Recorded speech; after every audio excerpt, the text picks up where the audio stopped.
คัมแบ็กนะหากทางเดินแบบเพลิดเพลินเสร็จแล้วสะดุด99ศพคดีที่ยังบัดจบพี่น้องก่อนจะเรื่องนี้พี่น้องยังจำนักเคลื่อนไหวทางด้านแรงงานนะพี่น้องที่ชูป้ายว่าดีแต่พูดนะฮะคือชื่อจิตราคชเดชพี่น้องอย่าลืมนะจิตราคชเดชคนนี้แหละครับเจ้าของวลีดีแต่พูดนะฮะชูป้ายใส่นายอภิสิทธิ์เวชชาชีวะเป็นคนแรกนะครับเป็นคนแรกเลยนะครับเมื่อวันที่19มิถุนายน2554นะครับหรือว่าประมาณ3พฤศจิกายน2534นะพี่น้องนะฮะก็เป็นว่ากรุณาอ่านให้จบจะได้รู้ว่าอภิสิทธิ์ดีแต่พูดแบบไหนอย่ากลับมาฟอกตัวเองคุณจิตตาเป็นยื่นหนังสือในสมัยนั้นเพราะว่าเรียนนายอภิสิทธิ์เวชชาชีวะดิฉันขอแนะนำตัวก่อนดิฉันเป็นคนที่เสียภาษีและไปเลือกตั้งทุกครั้งและร่วมแสดงความเห็นทางการเมืองและร่วมรวมกลุ่มกันมาตลอดในช่วงที่ประเทศไทยมาเป็นประชาธิปไตยหรือว่านักการเมืองข้าราชการนายทุนเข้ามากดขี่แสวงหาผลประโยชน์ทั้งจากคนตุกอย่างมูเฮานี่วันนี้เป็นวันครบรอบ1 ปีพอดีนะดิฉันได้ไปร่วมกิจกรรมล้ำลึกถึงวีรชนที่เสียชีวิตในเหตุการณ์รัฐบาลสั่งให้สลายการชุมนุมของพี่น้องเสื้อแดงจนเป็นเหตุให้มีคนตายและมีละอ่อนและมีไม่ยิงตัวเองดิฉันนะได้อ่านจดหมายของคุณอภิสิทธิ์เวชชาชีวะฉบับที่5แล้วว่าผมไม่ได้ดีแต่มันทำให้ดิฉันจำเป็นต้องตอบจดหมายและพาดพิงถึงดิฉันโดยตรงว่ากระบวนการนี้เริ่มจากการให้คนเสื้อแดงไปชูป้ายที่งานวันแรงงานที่องค์กรเอกชนจัดขึ้นเพื่อให้สสเพื่อไทยเอาไปขยายผลในสภาและการสร้างกระแสดีนะครับที่วันนี้พรรคเพื่อไทยเป็นฝ่ายค้านและมันก็ไม่ใช่กู้แข่งของพรรคประชาธิปัตย์เพราะว่าก่อนหน้านี้ก็เป็นรัฐบาลร่วมกันนะถ้าอ่านอภิสิทธิ์ก็จะบอกว่าพรรคเพื่อไทยส่งนักศึกษาจุฬาลงกรณ์เนี่ยนะครับที่ไปดักฆ่ากับอภิสิทธิ์ตอนที่ไปจัดงานที่จุฬาเนี่ยโดยมีชัยพรนะครับอภิบ้าเนี่ยจัดงานนะครับ วันนี้เพื่อนบอกนะเพราะว่ามันไม่ใช่กู้แข่งกันนะครับคนพรรคประชาธิปัตย์กับพรรคเพื่อไทยไม่ใช่กู้แข่งกันละนะเพราะว่ามันคนละอย่างกันละนะฮะทางด้านคุณจิตตาบอกว่าเพราะคนแรกที่ถือป้ายก็คือดิฉันร่วมกันกับเพื่อนอดีตคนงานไทรอัมที่ถูกนายจ้างเลิกจ้างและถูกอดีตรัฐมนตรีกระทรวงแรงงานซึ่งอยู่ในพรรคเดียวกับคุณในขณะนั้นได้เอาจักรเย็บผ้าที่มีผู้บริจาคมาให้กับคนที่ถูกเลิกจ้างไปถึง150 ตัวไอ้ยังที่เป็นแรงบันดาลใจให้ดิฉันจะต้องมาถือป้ายให้คุณในวันเสวนา100 ปีสตรีสากลที่จัดโดยกลุ่มบูรณาการสตรีที่มหาวิทยาลัยธรรมศาสตร์ซึ่งดิฉันได้ชี้แจงไปหลายเตื้อแล้วผ่านสื่อต่างๆแต่คุณคงไม่มีเวลาอ่านและทำความเข้าใจและได้วิเคราะห์ว่าปรากฏการณ์ที่เกิดขึ้นเกิดจากตัวคุณเองนะครับไม่ได้เกิดจากถือป้ายคนแรกคุณมักจะโทษคนอื่นเสมอ จดหมายฉบับนี้ดิฉันเขียนถึงคุณโดยตรงเพื่อคุณจะได้เกิดหูตาสว่างเพราะว่าประชาชนคนทั่วไปเขากึดเองได้มีสติมีสมองทุกคนที่เขาตั้งคำถามคือเตือนสติคุณต้องกลับเอาไปกึดเอาไปคิดมาใจท่องอยู่ตลอดเวลาว่าคนเหล่านั้นทำอะไรอย่างก็เป็นแผนกลุ่มการเมืองฝ่ายตรงข้ามแล้วเมื่อใดคุณจะได้หูข้อเท็จจริงเตื้อว่าประชาชนไทยคนไทยยากดีมีจนเขากึดเองได้แล้วคุณคงรู้แล้วว่าคนไทยไม่ได้เดินทางด้วยล้อ งัวล้อควายแหมแล้วมาได้กินแย่ มาได้กินแย่ดิฉันยกป้ายดีแต่พูดให้คุณก็เพราะอันหยังคุณกรุณาอ่านด้วยความตั้งใจนี่เพื่อนว่าวันที่6 มีนาคม 2554ดิฉันถูกเชิญไปเป็นผู้ร่วมเสวนาเวทีเดียวและหัวข้อเดียวกับคุณและเคยชี้แจงผ่านเฟซบุ๊กไปแล้วว่าได้ปิกมาเขียนเฟซบุ๊กส่วนตัววันนี้ฉันเผชิญหน้ากับผู้ชายคนหนึ่งฉันโคตรฉันตะโกนออกไปฆาตกรมันมีใครได้ยินเสียงฉันเพราะบนเวทีเขากำลังแน่แบนกันดีใจซึ่งคนและอารมณ์กับฉันขนาดเป็นว่าฉันอยากจะร้องไห้นะเมื่อฉันนึกถึงเพื่อนพี่น้องเสื้อแดงที่ถูกฆ่าตายฉันตะโกนแหมเตื้องว่ามือเปื้อนเลือดฉันหยิบปากกาเมจิกเอากระดาษ A4 คือแถลงการของวันงานวันนี้ใจด้านที่ว่างเขียนว่ามือไผ่ฉันเอามือฉันทาบลงนะครับไปแล้วเขียนโตยนะเขียนตามนะครับฉันค้นหาเมจิกสีแดงเพื่อทาเป็นสีเลือดฉันถามคนอื่นนะครับมันมามีไผ่มีฉันก็รีบตัดสินใจเขียนว่าเปื้อนเลือดไปบนฝ่ามือฉันเขียนนะ2 แผ่นประกบกันแล้วก็พับมุมนั้นพับมุมนี้มันว่านะในขณะเดียวกันนั้นมันกำลังนะฮือนโยบายเกี่ยวกับวันสตรีเหมือนฉันชูกระดาษขึ้นมันตอบมาทันทีว่าวันนี้วันสตรีมาเกี่ยวกับการเมืองคือฟังว่าไผ่มือเปื้อนเลือดชี้แจงสภาในสภาฉันชูป้ายเด็ดสำหรับฉันเหรออีกมั้ยและตามด้วยดีแต่พูดฉันถูกกีดกันจากตำรวจเพื่อแย่งแผ่นป้ายฉันนะถามว่าแผ่นป้ายมีปัญหาอย่างกะดีแต่พูดมือไผ่เปื้อนเลือดมันมีปัญหาตัดที่ใดด่าไผ่หยาบคายหรือเปล่าตำรวจบอกว่ามือไผ่เปื้อนเลือดฉันก็ถามว่าแล้ว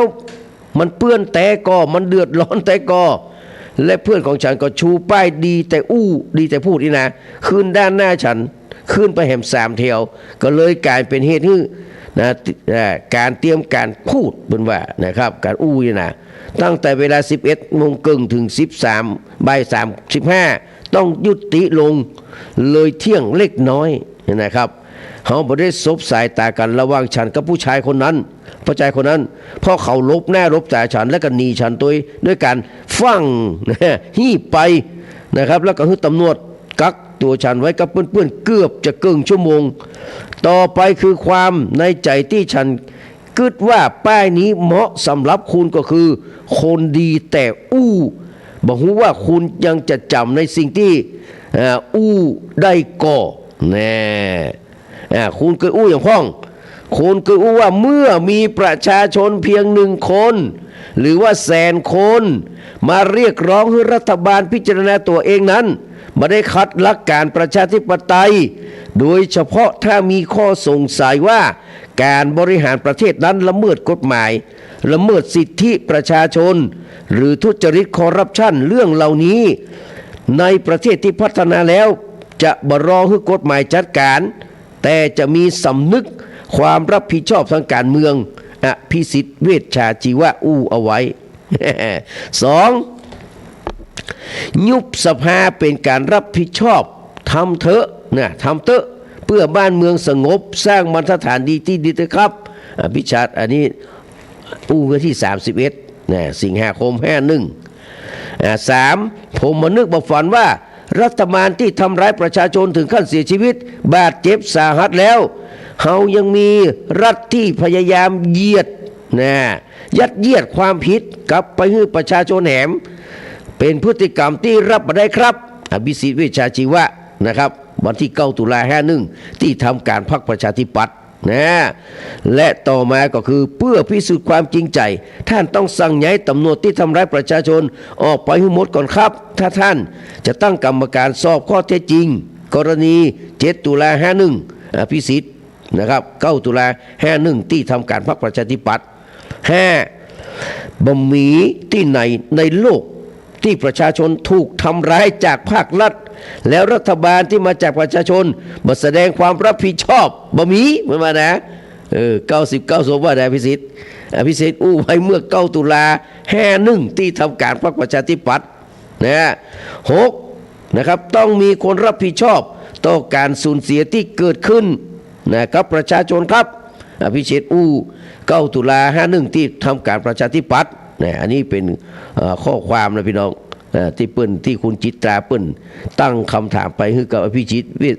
วิชาชีวะเมื่อ3 พฤศจิกายนนะฮะมาต้องอ่านเสียงเนาะ3 พฤศจิกายน54พี่น้อง เอาก็มาดูครับว่าคุณอภิสิทธิ์วิชาชีวะเนี่ยปิกมาแล้วจะเป็นจะใดพี่น้องปิกมาครั้งนี้จะประสบความสำเร็จหรือว่า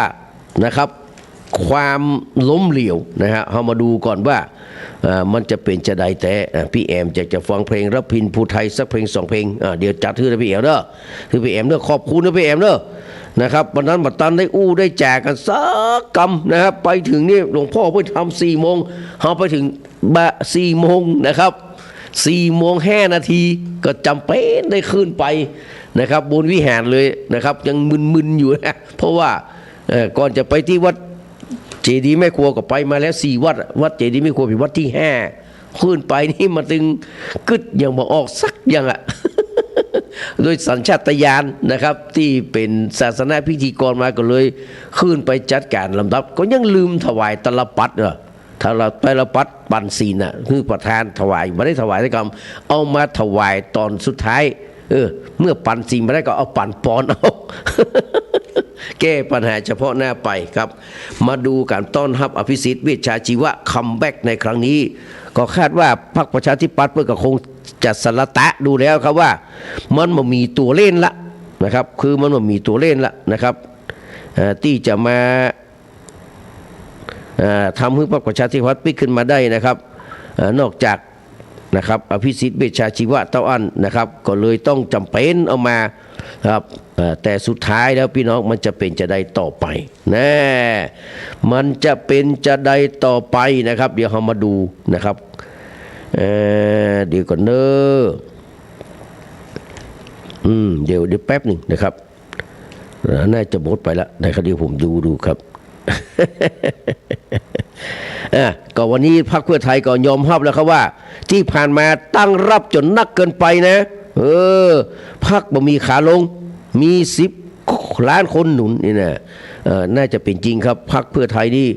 นะกว่าจะตอบจะโต้ครับมีโฆษกนะครับ เหมือนก็มีเหมือนกับอมสากไว้นะดันบุกดันพอเนี่ยมันแบบมีประโยชน์นะครับต้องบอกก็ซื่อๆแล้วอาจจะทำงานอื่นได้แต่ว่าเรื่องเป็นพิธีกรเรื่องเป็นโฆษกมันต้องอู้ได้ไปเปลืองอะแต่จะอู้ในสิ่งที่มีสาระอย่างโฆษกพรรคเพื่อไทยคนปัจจุบันนี่นะอันนี้สุดยอดนะฮะมาดูครับเลือดเก่าไหลออกนะครับเฉลิมชัยเดชอิฐย้ายค่ายอภิสิทธิ์ประกาศล้างพายล้างไพ่หรือว่าล้างพายพี่น้องความเคลื่อนไหวที่แนวรบพรรคประชาธิปัตย์เกิดขึ้นตามจังหวะนะครับและการคาดหมายกันเอาไว้ก่อนหน้านี้แล้วว่าเมื่อผ่านพ้นการเลือกหัวหน้าพรรคคนใหม่จะได้เห็นว่าปรากฏการณ์เลือดไหลออกจากพรรคมันมีทุกครั้งครับพรรคแม่ธรณีหูดมวยผมเพื่อจะเป็นนี้ทุกครั้งนะตั้งแต่สมัยกลุ่มมุกลา16 มุกลานะตั้งแต่สมัยวีระเนี่ยนะครับวีระกุคุณเนี่ยอย่างต่างๆเนี่ยนะครับเพื่อนออกไปตั้งพรรคใหม่เลือกนะครับหัวหน้าพรรคอะไรพรรคเกือบแตกครั้งนี้ก็เหมือนกันนะครับพิสิทธิ์ปิกแมทแต่เฉลิมชัยเดชอิฐนะจะต้องออกไปนะครับการติ๊กมาของอภิสิทธิ์วิชาชีวะในตำแหน่งหัวหน้าพรรคคนใหม่นะครับด้วยการโหวตลงคะแนนท่วมท้นโดยมีการเสนอชื่อผู้ท้าชิงรายอื่นเข้ามาด้านหนึ่งก็คือสัญญาณที่สะท้อนเลยว่าขั้วอำนาจเก่าที่นำโดยเฉลิมชัยศรีอ่อนอดีตหัวหน้าพรรคและเดชอิฐขาวทองอดีตเลขาธิการคืนอำนาจการบริหารให้กลุ่มนะครับสนับสนุนอภิสิทธิ์แล้วก็เพื่อให้ประชาธิปัตย์เดินหน้าต่อไป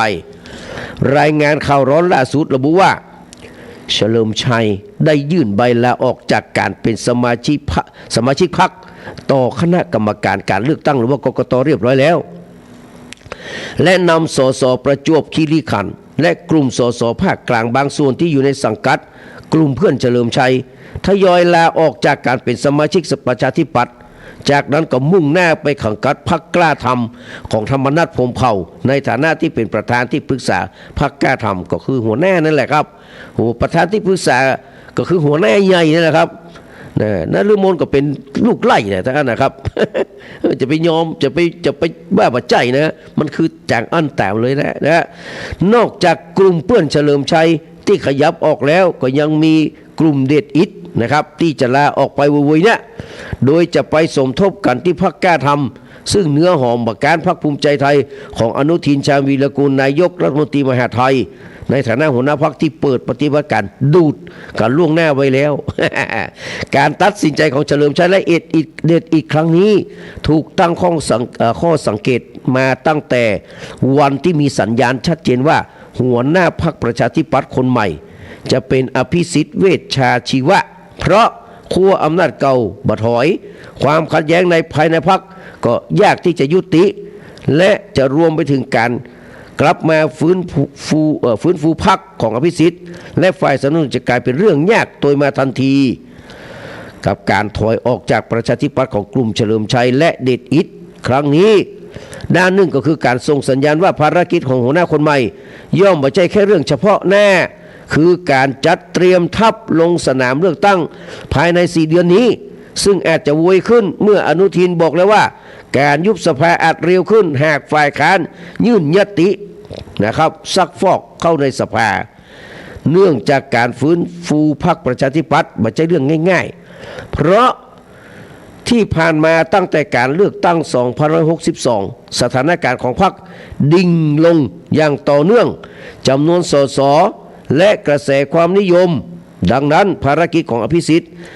นะครับจึงอยู่ที่การสร้างพรรคระยะยาวจากนี้ไปจนถึงหลังการเลือกตั้งปีหน้าด้วยซ้ำไปวันที่5คือตะวาเนี่ยประกาศขอเริ่ม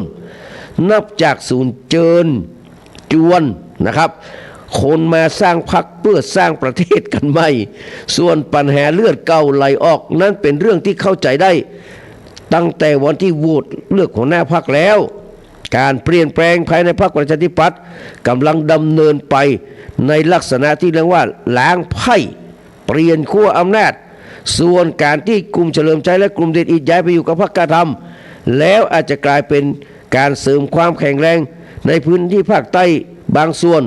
อุดช่องโหว่ให้กับร้อยเอกธรรมนัสได้หรือไม่นั้นก็ต้องรอการพิสูจน์กับวัดใจพี่น้องเนาะพี่น้องคนใต้เนอะ พี่น้องคนใต้ว่ายังรักประชาธิปัตย์เหมือนเดิมไหมอันนั้นไม่ใช่สาระสำคัญพี่น้องแต่การต้อนรับการปิกมานะครับของอภิสิทธิ์นี่เป็นว่าทางเดินมันแบบเพลิดเพลินเสียแล้วสะดุด99ศพที่ยังตามหลอกหลอนอย่างไม่รู้จบพี่น้องก็เพียงก้าวย่างแรกๆนะครับหลังจากการคัมแบ็กเข้าสู่หัวหน้าพรรคประชาธิปัตย์แห่งรอบหนึ่งการทางเดินของอภิสิทธิ์เวชชาชีวะเดอะมากผู้เส้นใหญ่ที่สุดในประเทศไทยที่เคยมีมานะครับบัดนี้ก็จะอนุทินก็ถ้าจะล้ำหน้าไปละนะฮะก็บเพลิดเพลินเสร็จแล้วเกิดอาการสะดุดด้วยแผลเก่านะครับจากเหตุการณ์ประวัติศาสตร์การเมืองช่วงที่ดำรงตำแหน่งนายกรัฐมนตรีเกิดกรณีปราบปรามการชุมนุมของคนเสื้อแดงเมื่อปี2553จนมีคนตาย99ศพบาดเจ็บแห่ง2,000 กว่ารายสูญหายแห่งเป็นร้อยนะฮะเมื่อนิสิตจุฬาลงกรณ์มหาวิทยาลัยซึ่งเป็นเยาวชนรุ่นใหม่ไปชูป้ายเหมือนกับจิตาโคชเดชเนี่ยนะครับชูป้ายประท้วงนายอภิสิทธิ์ในขณะที่ปรากฏตัวที่คณะรัฐศาสตร์จุฬาโดยเป็นป้ายนะครับข้อความทวงถามถึงเหตุการณ์99ศพดังกล่าวพี่น้องขณะที่อภิสิทธิ์เวชชาชีวะก็ได้ชี้แจงตอบโต้กับกลุ่มนิสิตดังกล่าวปฏิเสธข้อหานะครับเหล่านั้นทุกประเด็นพี่น้องคนมันวอกมันคือเหมือนยอมรับพี่น้องหันคำแต่นะเป่านกหวีด กอดกับอสุเทพเป่านกหวีดกับไผ่ก็นะครับที่เป็นเจ้าของเวียสิงห์เนี่ยที่อย่างนี้นะก็โตนะฮะเป่าอยู่ฮั่นยังบอกว่าเป็นคนละพวกกัน แต่การเคลื่อนไหวของนิสิตกลุ่มดังกล่าวได้กลายเป็นประเด็นวิพากษ์วิจารณ์อย่างกว้างขวางโดยมาพอกันว่า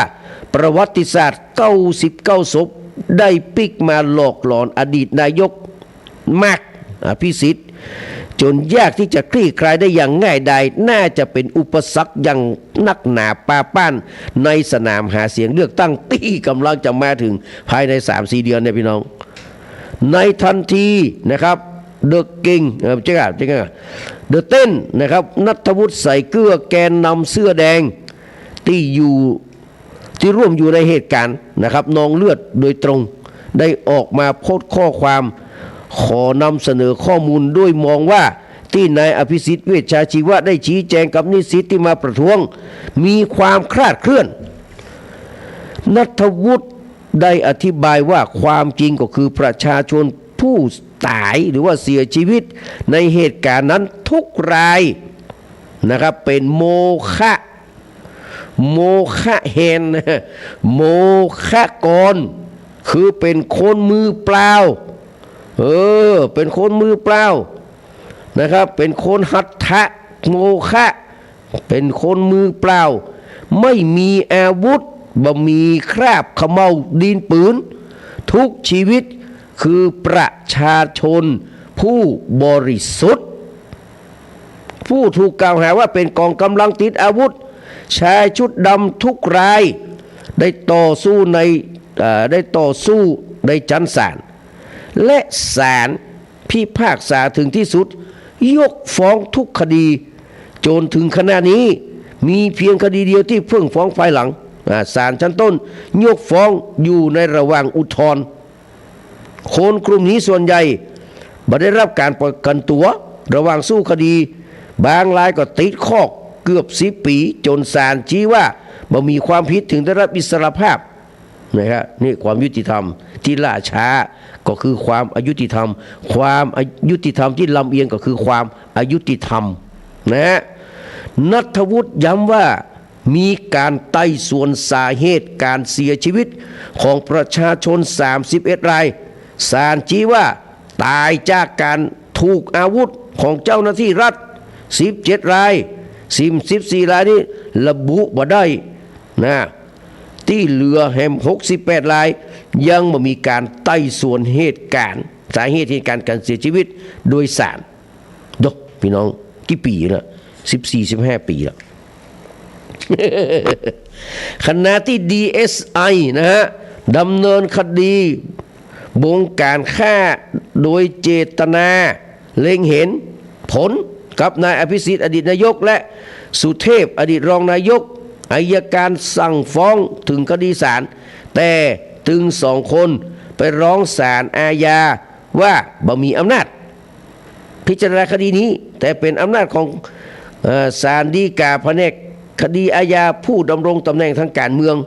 ซึ่งต้องเริ่มต้นที่ปปช.สู้กัน3 ศาลจนศาลฎีกาพิพากษายืนตามศาลชั้นต้นและอุทธรณ์ว่าศาลอาญาบ่มีอำนาจพิจารณาคดีบ่ใช่การพิพากษาว่าจำเลยเป็นผู้บริสุทธิ์นี่พี่น้องต้องเข้าใจนะเพื่อนบ่ได้พิพากษาว่านะครับอภิสิทธิ์เป็นผู้บริสุทธิ์นะแต่เพื่อนบ่ได้เขียนว่าอภิสิทธิ์เส้นใหญ่บ่ได้ครับ ถ้าเพื่อนเขียนว่าไม่สามารถรับพิจารณาเพราะอยู่ในอำนาจเนื่องจากว่านายอภิสิทธิ์เป็นคนเส้นใหญ่นะอันนี้ก็จะจบเราไม่ต้องไปกึดอย่างนักแหละนะฮะ ต่อมานะครับปปช.ยกคำร้องผู้ถูกกล่าวหาถึง2 คนบอกว่าให้ดำเนินคดีกับคนยิงญาติผู้เสียชีวิตบางรายยื่นฟ้องศาลทหารแต่อัยการศาลทหารบอกว่าผู้ฟ้องบ่สามารถระบุตัวคนยิงได้ก็เลยบ่สั่งฟ้องพี่น้องก็นี่คือ ความล้มเหลวของระบบยุติธรรมในประเทศไทยพี่น้องคือเป็นยุติธรรมเลือกข้างนะยุติธรรมเลือกข้างนะถามว่ามันเป็นความจริงฮะ นะครับไม่ได้ดูหมิ่นศาลไม่ได้ดูหมิ่นอย่างสักอย่างครับแต่อู้ความจริงเท่านั้นเองกรณีประชาชนถูกยิงเสียชีวิตจึงบ่เคยมีคำพิพากษาศาลว่าไผ่บริสุทธิ์เพราะคดีไปบ่ถึงศาลยังคงพายเรือในแอ่งจนถึงปัจจุบันเพราะอภิสิทธิ์เส้นใหญ่สุเทพเส้นใหญ่นะครับมันไปเนี่ย G2G กับคนทั้งบนมันนะครับคนที่เส้นใหญ่ๆอ่ะนะพวกอิลิทชนทั้งหลายเนี่ยชอบ G2G นะนายวุ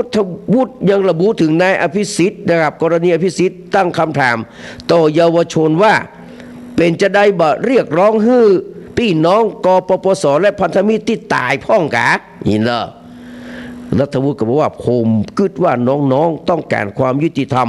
สำหรับทุกฝ่ายแต่สิ่งที่แตกต่างกันคือการชุมนุมของคนแสดงมีการปราบปรามด้วยการใช้กำลังทหารหลายหมื่นนายที่หากเลือดเงินภาษีของพี่น้องประชาชนนะครับแล้วก็ที่กับคนแสดงนี่เนาะคนที่มีตังสู้แต่ทหารมันเก่งกับเขมรมันก้านนะดังนั้นนะครับกระสุนหลายแสนนัดรัฐบาลประกาศเขตกระสุนจริงพวกเขาจึงตั้งคำถามกับนายกในเหตุการณ์นั้นนายกในเหตุการณ์นั้นก็จะเป็นภัยไปไม่ได้ครับนอกจากนะครับคนเส้นใหญ่อย่างอภิสิทธิ์เวชชาชีวะนะครับบางคนเพิ่นหูว่ามันเป็นลูกไผ่นะอันที่จริงข้อมูลของนายณัฐวุฒิเป็นข้อมูลที่รับรู้กันโดยทั่วไปแต่เมื่อเกิดกรณีโต้ตอบระหว่างอภิสิทธิ์กับกลุ่มนิสิตจุฬาเมื่อนำมาสรุปให้เกิดความถูกต้องชัดเจนช่วยให้สังคมในยุคปัจจุบันได้หันภาพโดยรวมกระจ่างขึ้นประเด็นสำคัญเมื่อ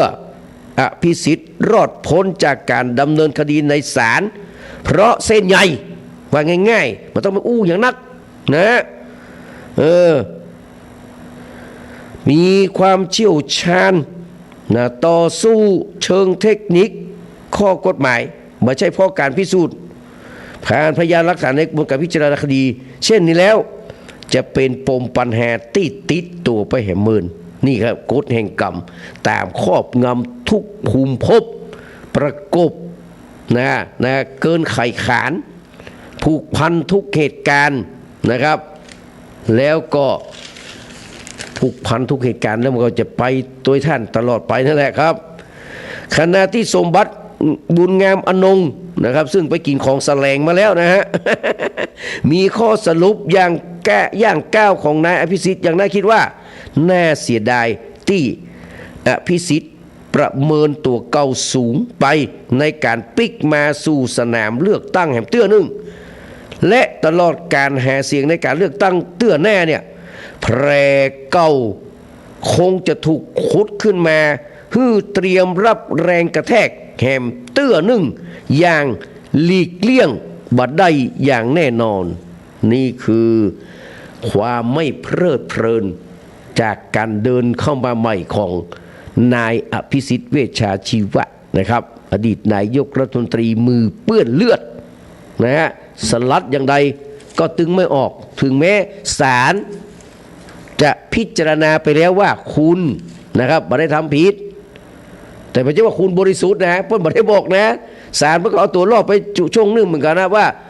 ไม่ได้เกิดการพิสูจน์ว่าบริสุทธิ์แต่เพิ่นว่าเพิ่นมีอำนาจ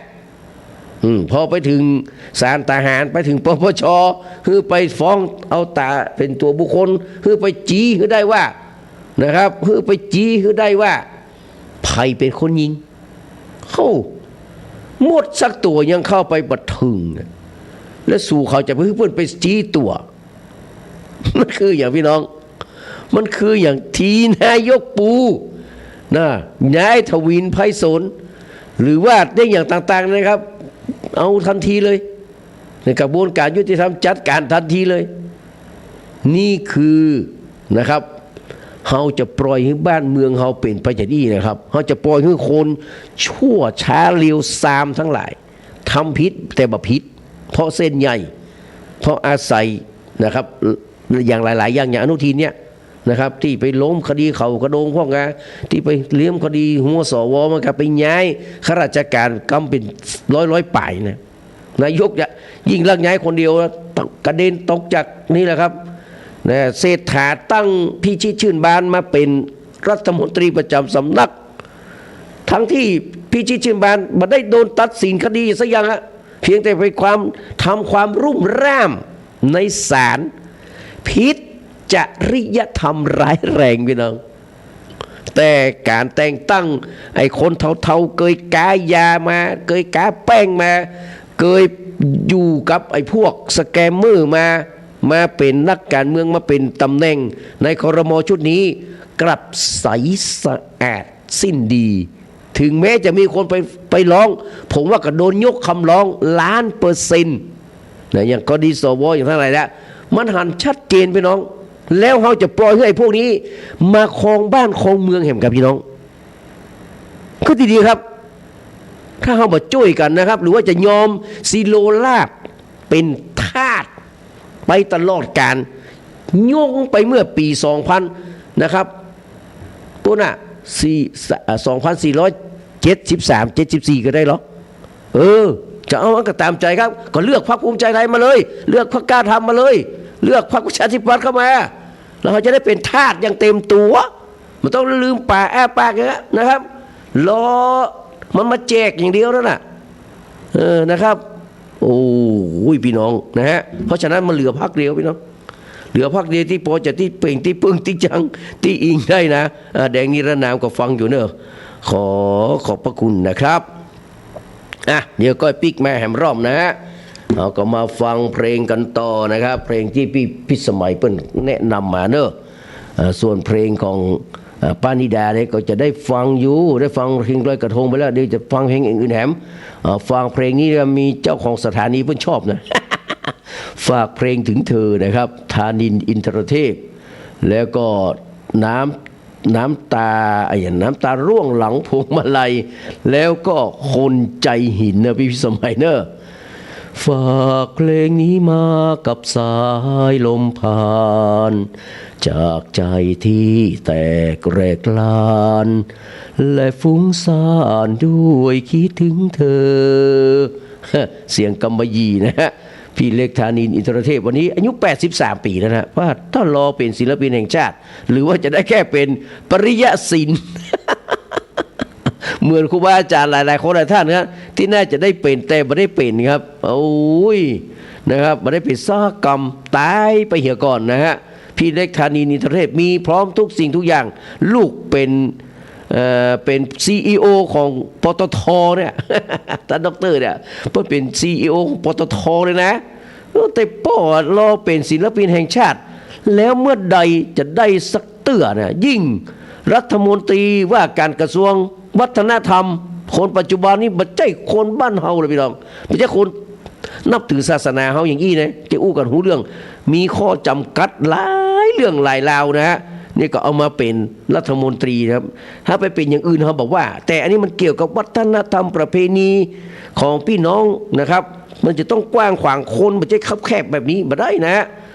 แล้วก็ฝากไว้ตัวกันเลยกันนะครับฟังเพลงต่อนะครับ3 เพลงแล้วเราก็มาปะกันในช่วงต่อไปวันนี้ผมอยู่ถึงประมาณ4 โมงนะครับเพราะว่ามาตั้งแต่